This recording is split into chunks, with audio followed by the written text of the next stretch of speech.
Hello दोस्तों, स्वागत है एक बार फिर आप सभी का आपके अपने यूट्यूब चैनल पीएस क्लासेस पर। तो दोस्तों, आज के इस वीडियो लेक्चर में हम क्लास 12 फिजिक्स से बोर्ड एग्जाम के पर्पज से सभी वेरी मोस्ट इंपोर्टेंट न्यूमेरिकल को सॉल्व करने वाले हैं। देखिए दोस्तों, आप लोगों को बताता चलूं कि आज के इस वीडियो लेक्चर में आप लोगों को मैं पूरी फिजिक्स के सबसे very most important numerical solve कराने वाला हूं। ठीक है, और बच्चों इन न्यूमेरिकल्स का बच्चों बोर्ड एग्जाम में आना लगभग तय है। इसलिए बच्चों आप लोगों से मेरा विशेष रिक्वेस्ट यही है कि एक बार वीडियो लेक्चर को आप पूरा जरूर देखिए। सारे क्वेश्चनों का सॉल्यूशन आपके सामने समझाऊंगा कैसे आपको न्यूमेरिकल सॉल्व करने होंगे। ठीक है, तो आइए दोस्तों बिना किसी देरी के शुरू करते हैं वीडियो लेक्चर को, समझते हैं पूरी बात को। तो देखिए दोस्तों, पहले हम पहला क्वेश्चन सॉल्व करते हैं। देखिए लैंग्वेज क्या है पहले क्वेश्चन की। पहला क्वेश्चन देखिए बच्चों आपकी स्क्रीन पर है। देखिए क्या क्वेश्चन, देखिए समझते हैं चीज को। क्वेश्चन दे रखा है बच्चों आप लोग को निम्नांकित चित्र में। ठीक है, ये डायग्राम आप लोग को दे रखा है। ठीक है, आपको क्वेश्चन पेपर में भी ये मिलेगा। निम्नांकित चित्र में प्रदर्शित परिपथ के लिए ज्ञात करो। क्या क्या ज्ञात करना? नंबर 1 प्रतिबाधा बतानी है इस परिपथ की। ठीक है, धारा एवं वोल्टता के बीच कालांतर बताना है। ठीक है, अच्छा अब देखिए दोस्तों, जैसे कि आप स्क्रीन पर देख पा रहे होंगे, ये जो डायग्राम है, ठीक है, ये एक एलसीआर परिपथ है। क्या बच्चे? एक एलसीआर परिपथ है। ये जो आपका एल, ये एल का वैल्यू दे रखा है आपको, कितना दे रखा है? 10 हेनरी दे रखा है। ठीक है, और ये आपका प्रतिरोध दे रखा है बच्चों, कितना दे रखा है आपको? ये 100 ओम दे रखा है। ठीक है, और ये बच्चों क्या संधारित्र है, जिसकी धारिता बच्चों आपको कितनी दे रखी है बच्चों? आपको ये 20 माइक्रोफैराड दे रखी है। ठीक है, समझ में आप लोग को मेरी बात। अब देखो प्रतिबाधा निकालने के लिए बच्चों, प्रतिबाधा निकालने के लिए आपको क्या चाहिए? एक्स। देखिए मैं इसका पहले फार्मूला लिखता हूँ, देखिए तब आपको रियल समझ में आएगा। प्रतिबाधा का जो फार्मूला होता है बच्चों ये होता है, मैं लेकर दिखाता हूँ। देखिए प्रतिबाधा को लिखते हैं बच्चों हम जेड से। ठीक है, जेड बराबर फार्मूला ये होता है हमारे पास बच्चों, वर्गमूल होता है। ठीक है, ये होता है आर स्क्वायर होता है, प्लस ब्रैकेट के अंदर क्या होता है बच्चों? एक्सएल माइनस क्या होता है बच्चों? एक्स सी होता है, इसका होल स्क्वायर होता है। ठीक है, जहाँ आर है बच्चों प्रतिरोध, एक्सएल है बच्चों आपका प्रेरण प्रतिघात, और एक्स है बच्चों धारित्य प्रतिघात। लेकिन मेरे पास देखो यहाँ पे ना तो देखो आर का मान तो क्लियर है मेरे पास। ठीक है, ना तो मेरे पास एक्सएल है और ना मेरे पास बच्चों क्या एक्स ही है। तो पहले मुझे एक्सएल और एक्स ही चाहिए। क्लियर है आप लोगों को मेरी बात? तब जाके प्रतिबाधा निकल पाएगी। तो वो कैसे निकलेगी? अब देखिए बच्चों, ये जो आपको प्रतिवर्ती धारा का जो ये समीकरण, वोल्टेज का जो समीकरण दे रखा है, ठीक है, इसकी तुलना करेंगे प्रतिवर्ती वोल्टेज के मेन समीकरण। देख करिए तुलना, देखिए करेंगे। देखो बी बराबर होता है बच्चों आपका V naught sine omega t होता है, से तुलना कर रहे हैं, से तुलना। ठीक है, क्लियर है आप लोगों को मेरी बात? तो इस तुलना करने से हमें क्या फायदा मिलेगा इसको समझिए। देखिए तो यहाँ तो देखो बी नॉट का मान कितना? 200 है। साइन की जगह साइन आ रहा है, लेकिन ओमेगा के मान की जरूरत पड़ेगी, तो ओमेगा मान कितना बच्चों? 100 है। तो अगर कंपेयर करके देखें, तुलना करने से देखें, तो बी नोट तो हमारे पास कितना आ रहा है बच्चों? बी नोट है मेरे पास 200। कितना आ रहा है? 200 आ रहा है। ठीक है, और ओमेगा कितना आ रहा है बच्चों? ओमेगा आप देख पा रहे 100 है। ओमेगा है बच्चों आपका 100। क्लियर है आप लोगों को मेरी बात? ठीक है, अच्छा अब देखिए बच्चों, ओमेगा मैंने किस लिए निकाला है? ठीक है, ओमेगा की हेल्प से बच्चों क्या निकलेगा? एक्सएल निकलेगा और एक्ससी निकलेगा। ठीक है, तो चलिए देखिए पहले मैं आप लोगों को क्या निकाल देता हूँ, पहले आपको एक्सएल निकाल के दिखाता हूँ। देखो एक्सएल बराबर क्या होता है बच्चों? एक्सएल होता है आपका ओमेगा एल। क्या होता है? ओमेगा एल होता है। क्लियर है आप लोग को मेरी बात? ठीक है, तो ओमेगा मान तो बच्चों 100 आ चुका, अभी हमने देखा। और एल का मान कितना? देखिए एल का मान बच्चों डायग्राम में कितना है? ये आपका 10 है। कितना है? 10। तो कुल मिला के कितना हो गया बच्चों? ये 1000 हो गया। यानी एक्सएल का जो मान आ रहा है वो कितना आ रहा है बच्चों? 1000 ओम आ रहा है। ठीक है, 1000 ओम की। क्लियर है? आपको चाहिए एक्सी चाहिए। ठीक है, अब एक्सी कैसे निकालते हैं? देखिए एक्सी भी देखिए मैं निकाल के दिखा देता हूँ आप लोग को। एक्सी निकालने के लिए फार्मूला होता है, तो एक्सी का जो फार्मूला होता है बच्चों क्या होता है? 1/ओमेगा सी होता है। 1/ओमेगा सी होता है। क्लियर है आप लोग को मेरी बात? ठीक है, अब देखिए ओमेगा का मान अभी हमने निकाला, बन तो यही क्या? ओमेगा का मान कितना बच्चों हमने निकाला? 100। ठीक है, और जो सी है बच्चों, देखिए सी की बात करते हैं। देखिए सी कितना बच्चों आपका? 20 माइक्रोफैराड है। इसको फैराड में करेंगे तो बच्चों ये वैल्यू हो जाएगी 20 गुणा 10 की घात माइनस के 6 फैराड हो जाएगा। क्लियर है आप लोगों को मेरी बात? यानी माइक्रोफैराड को बच्चों हमने फैराड में कन्वर्ट कर लिया। ठीक है, तो लगा दीजिए यहाँ पे वैल्यू ये वाली, तो 20 गुणा 10 की घात माइनस के 6। क्लियर है आप लोगों को मेरी बात? ठीक है, अब देखिए इसको सॉल्व कर देते हैं। तो कोई जो पावर माइनस की 6 ना, ये बटे के नीचे ऊपर जाएगी तो प्लस की हो जाएगी। तो देखिए मैं क्या करता हूँ, देखो आपको बेटर तरीके से समझाने के लिए, ये जो निकल रहा है बच्चों आपका एक्स ही निकल रहा है। क्या निकल रहा है? ये एक्स ही निकल रहा है। ठीक है, तो एक्स ही देखिए कैसे निकालें, देखिए तो ये जो 6 पावर ऊपर ले जाइए। देखिए 10 की घात 6 है ना, तो 6 जीरो लगा दो। 1 2 3 4 5 6 जीरो लगा दिए।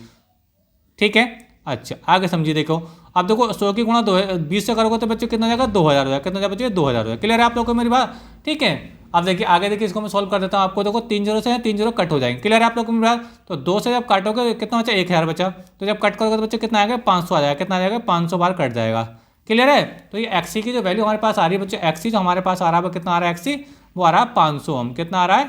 500 ओम आ रहा है। क्लियर है आप लोगों को मेरी बात? ठीक है, तो ये मेरे पास बच्चों एक्सी की वैल्यू भी आ गई, और अब मेरे पास बच्चों क्या बच्चों? एक्सएल की वैल्यू यहाँ पे आ गई थी।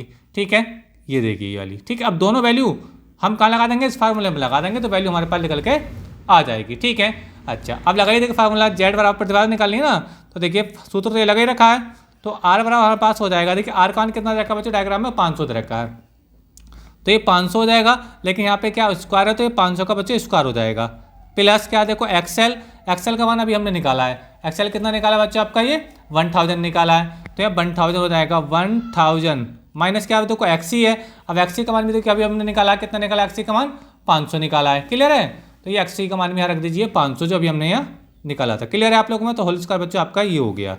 ठीक है, आगे इसको सॉल्व करेंगे बच्चों, तो देखिए क्या बनेगा, ये कंडीशन बनेगी, देखिए इसको अभी हम फिलहाल अच्छा समझाने के लिए इसको ऐसे लिखा रहते हैं ताकि आपको और अच्छे से क्लियर हो, वैसे तो हम इसका स्क्वायर भी खोल सकते हैं, देखिए यहाँ पे 500 में से 1000 से 500 घटाइए तो फिर 500 बचेगा, ठीक है, तो फिर 500 का क्या हो जाएगा बच्चिए स्क्वायर हो जाएगा। ठीक है, अब ध्यान से देखिए, देखो ये भी 500 का स्क्वायर, ये भी 500 का स्क्वायर, तो 2 बार 500 का स्क्वायर आ रहा है, तो हम इसको अच्छा समझने के लिए, बेटर समझने के लिए ऐसे लिख सकते हैं, देखो 500 का स्क्वायर क्या बार आ रहा है बच्चे 2 बार आ, इसलिए हम 2 से मल्टीप्लाई करा दी, क्लियर है आप लोगों को मेरी बात।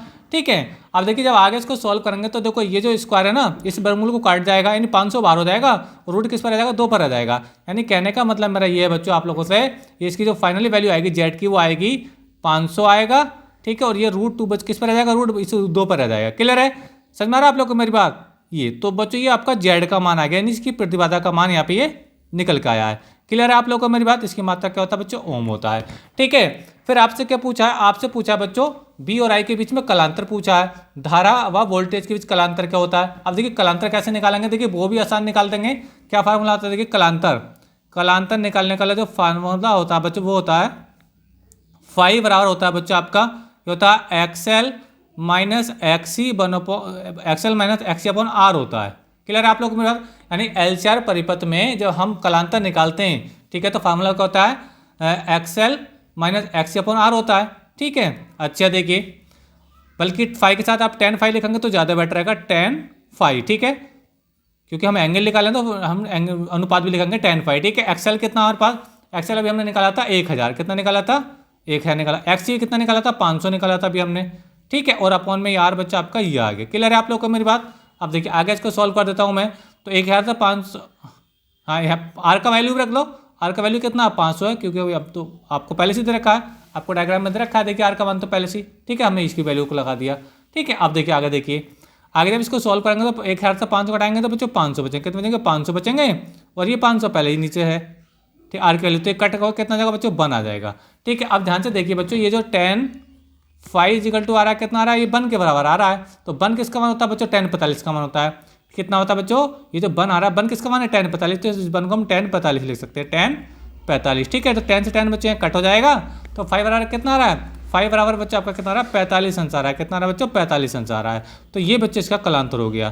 क्लियर है आप लोग को मेरी बात। 45 को बच्चों हम आप π/4 भी लिख सकते हैं, 45 को हम क्या लिख सकते हैं बच्चों, हम π/4 भी लिख देते हैं। क्लियर है आप लोग को मेरी बात। यानी पाई का मान जब 180 रखोगे और जब 4 से भाग करोगे तो 4 से भाग करोगे 180 को तो कितना आएगा 45 ही आ जाएगा। क्लियर है आप लोग को मेरी बात। तो ये बच्चे इसका कलांतर भी आ गया।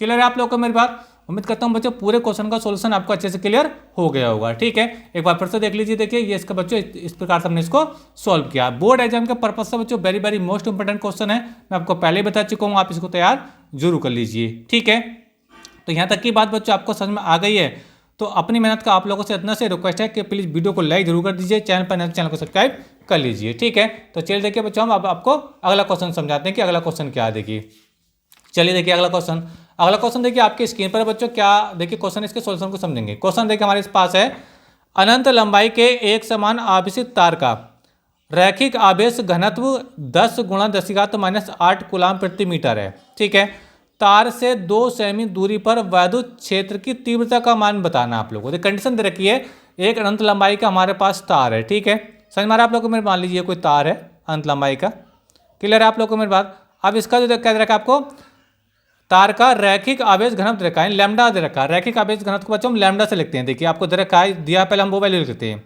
आप लोग को दिया है लैम्डा का वैल्यू, दिया कितना है देखिए आपको दिया है लैम्डा का वैल्यू 10 × 10⁻⁸ दे रखा है। क्लियर है आप लोग को मेरी बात। ठीक है, इस जीरो को खत्म करके घात खत्म हो जाएगी, तो ये कुल मिलाकर लैम्डा बराबर रह जाएगा 10⁻⁸ रह जाएगा। ठीक है, मात्रा होता है सॉरी एक पावर कम हो जाएगी, पावर रह जाएगी 7, क्योंकि जीरो खत्म हो जाएगा, फिर 1 को लिखने की कोई जरूरत होती नहीं है। ठीक है, कूलाम प्रति मीटर बच्चों इसका मात्रक है।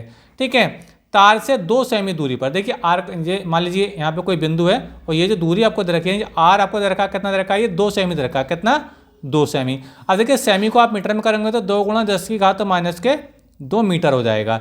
यानी जो सेमी वैल्यू होती है उसको मीटर में कन्वर्ट करना होता है। मीटर में कन्वर्ट करने के लिए 100 से भाग कर दो या फिर 10⁻² से गुणा कर दो। क्लियर है आप लोगों को मेरे पास? तो ये आर की वैल्यू हमारे पास दे रखी है बच्चों आपको 2 × 10⁻² मीटर में। ठीक है, अच्छा अब आपको क्या बताना है, देखो वायु क्षेत्र की तीव्रता बतानी है। तो इस केस में वायु क्षेत्र की तीव्रता का जो सूत्र होता है बच्चों वो होता है, देखिए सूत्र मैं आपको लगा रहा हूँ, देखिए फार्मूला ही आपको याद रहना चाहिए। ठीक है, फार्मूला होता है E बराबर होता है बच्चों हमारे पास E बराबर 1/4πε0। ठीक है, और 2λ/r होता है, 2λ/r। ये फार्मूला बच्चों, इस फार्मूले से ये न्यूमेरिकल बनेगा। ठीक है, अब देखिए यहाँ पे वैल्यू लगाइए तो E बराबर हमारे पास आएगा बच्चों, अब ये तो कांस्टेंट वैल्यू है बच्चों, इसकी वैल्यू होती है 9 × 10⁹ कितनी होती है, 9 × 10⁹ होती है। ठीक है, अच्छा 2 तो फार्मूले में आता है, लैम्डा का मान हम लोग को दे रखा है कितना 10⁻⁻7 दे रखा है, 10⁻⁻7 दे रखा है। क्लियर है आप लोग के बाद? और आर का मान कितना दे रखा है, आर का मान आपको दे रखा है बच्चों 2 × 10⁻², 2 × 10⁻² दे रखा है। क्लियर है? चलिए देखिए आगे आपको समझाता हूँ। तो ये 2 से 2 बच्चे कट हो जाएगा। ठीक है, अब ये जो पावर है ना, ये पावर बच्चों ऊपर जाकर प्लस की हो जाएगी, तो 9 और 2 कितना हो जाएगा बच्चों 11 हो जाएगा। ठीक है, यानी E बराबर हमारे पास आएगा, E बराबर ध्यान समझिए, तो 9 × 10⁻, देखो ये पावर कितनी जाएगी, 9 में 2 जुड़ेगा तो 11 हो जाएगा, और 11 में से जब 7 घटाएंगे तो कितना बचेगा 4 बचेगा, यानी 10⁻4। ठीक है, बस यही वैल्यू आ रही है E की। उम्मीद करता हूँ ये भी आपको अच्छे से क्लियर हो गया होगा। ठीक है, तो ये इसका सोल्यूशन हुआ। वैसे की तीव्रता का मात्रा होता है बच्चे न्यूटन प्रति कूलाम होता है, क्या होता है बच्चे, न्यूटन प्रति कूलाम। ठीक है, तो ये इसका बच्चों मात्रक हो गया। क्लियर है? तो देखिए बड़ा आसान ये सवाल था, देखिए आप इसको एक नज़र देख सकते हैं। और देखिए बोर्ड एग्जाम में 2018, 19, 20, 22 और 2023 तक बच्चों बोर्ड एग्जाम में ये पूछा जा चुका है। उम्मीद करता हूँ बच्चों ये भी सोल्यूशन आपको समझ में आ गया होगा।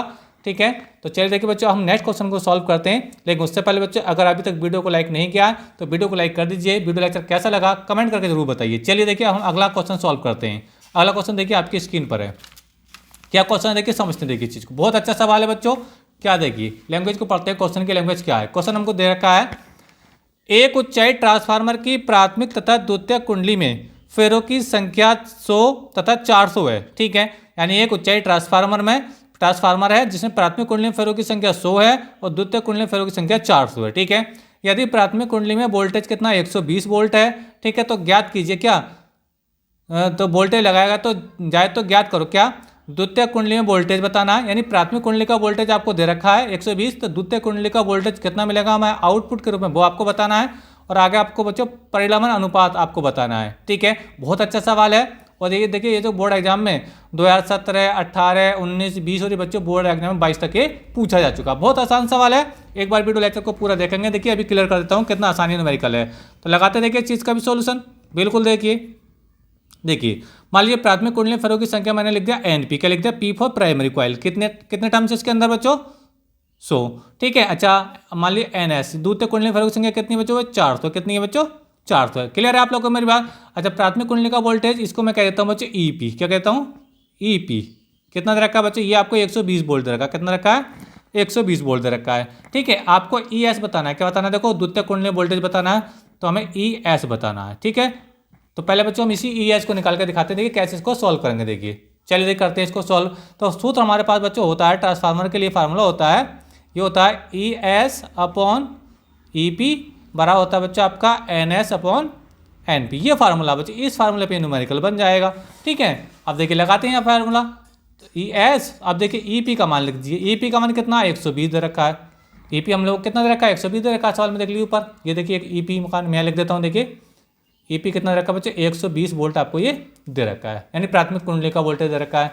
ठीक है, अच्छा आगे सॉल्व करिए। NS का मान कितना देखिए 400 दे रखा है और NP का मान आपको 100 दे रखा है। क्लियर है? अब देखिए इससे काटेंगे तो ये 4 बार कट जाएगा। क्लियर है आप लोगों को मेरी बात? आगे देखिए जरा यहाँ पे, अब ES का जब मान निकालेंगे तो ये हो जाएगा बच्चे आपका 4 × 120, 4 × 120 तो कितना गुणा हो जाएगा, गुणा करेंगे तो बच्चे कितना आएगा, ये गुणा आएगी बच्चों 12 × 48 यानी 480 आएगा। कितना आएगा 480 वोल्ट इसका बच्चों राइट आंसर हो जाएगा। क्लियर है आप लोग को मेरी बात? तो ये बच्चे इस सवाल का इसके पहले पार्ट का सोल्यूशन हुआ। ठीक है, और आगे इसने क्या पूछा, आगे इसने आप लोगों से परिणाम अनुपात भी पूछा था। क्या पूछा था बच्चों, परिणाम अनुपात। अब देखिए मैं लगाता हूँ, देखिए परिणाम अनुपात कैसे निकालेंगे, बहुत आसान है। देखिए यहीं पर निकाल के दिखा देता हूँ। परिणाम अनुपात इसका दूसरा ऑप्शन जो था, ठीक है, परिलमन अनुपात, लमन अनुपात, ठीक है। कैसे निकालते हैं, बड़ा आसान है, देखिए अनुपात, यहाँ लिख देते हैं, देखिए अनुपात, ठीक है। फार्मूला देखिए, इसको हम आर से रिप्रेजेंट करते हैं, तो आर बराबर होता है बच्चा पास, ये होता है NS/NP होता है, बस इससे निकाल दीजिए आप लोग, चाहे ES/EP से निकाल दीजिए, किसी से भी निकाल सकते हैं, ठीक है। क्योंकि देखो यहाँ पे फार्मूला देखो NS/NP बराबर ES/EP होता है, तो चाहे आप इसको आर का इसको लिख लो, चाहे आप आर का इसको लिख लो, एक ही वैल्यू आने वाली है, ठीक है। तो देखिए लगाते हैं यहाँ फार्मूला, तो ये NS का वैल्यू कितना था, 400 दे रखा था, और NP कितना दे रखा था बच्चों, आपको 100 दे रखा था। काटोगे तो कितना आएगा बच्चों, 4 बार कट गया, तो आर बराबर कितना आ गया बच्चों, 4 आ गया, कितना आ गया, ये 4 आ गया। लेकिन देखो ये जो आर होता है ना, इसका कोई मात्रक नहीं होता, ये जो यहाँ पे इसका मात्रक नहीं लिखेंगे, क्लियर है आप लोग को मेरी बात, यानी फेरों की संख्या का अनुपात होता है ये, ठीक है, इसका कोई मात्रक नहीं होता है। अगर आप EP/ES से निकालते तो इससे भी निकल जाता। ES का मान कितना है, 480, जो अभी हमने निकाला, देखो ये 480 निकाला है, समझ में आ रहा है आप लोग में, और फिर 120 से भाग करो तो कारक तो 12 × 48 नहीं, फिर भी 4 ही आएगा, समझ में आ रहा है। तो ये बच्चे इस सवाल का सोल्यूशन हो गया। तो उम्मीद करता हूँ बच्चों ये भी क्वेश्चन आपको अच्छे से क्लियर हो गया होगा। दोस्तों अपनी मेहनत का आप लोगों से इतना ही रिक्वेस्ट है कि प्लीज वीडियो को लाइक जरूर कर दीजिए, चैनल पर नए चैनल को सब्सक्राइब कर लीजिए। और बच्चों मैं आपको ये बहुत सवाल बता रहा हूँ बच्चों, इसी टाइप के सवाल बच्चों आपसे बोर्ड एग्जाम में पूछे जाने की पूरी संभावना है, ठीक है। तो चलिए देखिए अब हम बच्चों नेक्स्ट क्वेश्चन को समझते हैं। नेक्स्ट क्वेश्चन क्या है, नेक्स्ट क्वेश्चन देखिए बच्चों आप लोगों की स्क्रीन पर है, क्वेश्चन की लैंग्वेज को एक बार पढ़ लेते हैं, फिर इसके सोल्यूशन को समझेंगे। क्वेश्चन है, यदि किसी प्रिज्म के लिए विचलन तथा यदि किसी प्रिज्म के लिए विचलन कोण, यहाँ पे शब्द छोड़ गया, विचलन कोण है ये, ठीक है, विचलन कोण तथा प्रिज्म का कोण आपस में बराबर हैं, तो प्रिज्म के पदार्थ का अपवर्तनांक ज्ञात करना है, यानी म्यू का मान हमें निकालना है। लेकिन कंडीशन दे रखी है विचलन कोण और प्रिज्म का कोण आपस में क्या बच्चों, बराबर हैं। देखिए लगाते हैं, देखिए इसका सोल्यूशन लगाएंगे, बहुत आसान सवाल है और वेरी मोस्ट इंपोर्टेंट सवाल है। आप देख पा रहे हैं 2013, 15, 17, 19 और 22 तक बच्चों बोर्ड एग्जाम में पूछा जा चुका है, ठीक है। तो दिया क्या हम लोग को, दिया है बच्चों हम लोग को, दिया है सवाल के अंदर, उसने कहा क्या कहा है, जो विचलन कोण है डेल्टा M वो बराबर है किसके, प्रिज्म कोण, और प्रिज्म कोण होता है बच्चों A होता है, ठीक है। ये आपस में क्या बच्चों, बराबर हैं, ठीक है। अच्छा देखिए आप सूत्र क्या होता है, देखिए प्रिज्म के पदार्थ का अपवर्तनांक का जो सूत्र होता है, सूत्र हमारे पास होता है बच्चों, म्यू बराबर होता है बच्चों आपका, देखिए होता है ये sign del M plus A/2 और अपॉन में होता है बच्चों आपका साइन A/2, साइन A/2, ये इसका फार्मूला है, प्रिज्म के पदार्थ का ये बच्चों, ये अपवर्तनांक का ये फार्मूला है, ठीक है। अब देखिए अब करना क्या है, करना ये है बच्चों कि ये जो डेल्टा M है और ये A आपस में बराबर हैं, तो इस डेल्टा M की जगह हम क्या लिख देंगे, A लिख देंगे, ठीक है। तो देखिए मैं लिखता हूँ, इसको सोल्यूशन दिखाता हूँ करके आपको, म्यू बराबर हमारे पास आ जाएगा साइन, देखो ये डेल M की जगह A लिख लो, क्यों डेल M A के बराबर है, तो A प्लस A हो जाएगा और बटे में 2 आपका चलता ही है, ठीक है, और अपॉन में क्या हो जाएगा साइन A/2, साइन A/2 चल रहा है, ठीक है। अब देखिए इसको जोड़ेंगे तो साइन 2A हो जाएगा, और साइन 2 हो जाएगा तो ये 2 से 2 कट जाएगा, नीचे भी तो 2 है ना, तो खाली साइन रह जाएगा कट के, तो ये हो जाएगा म्यू बराबर हो जाएगा आपके पास, देखो ये हो जाएगा आपका साइन A हो जाएगा, और ये हो जाएगा बच्चों साइन A/2, क्लियर है आप लोगों को मेरी बात।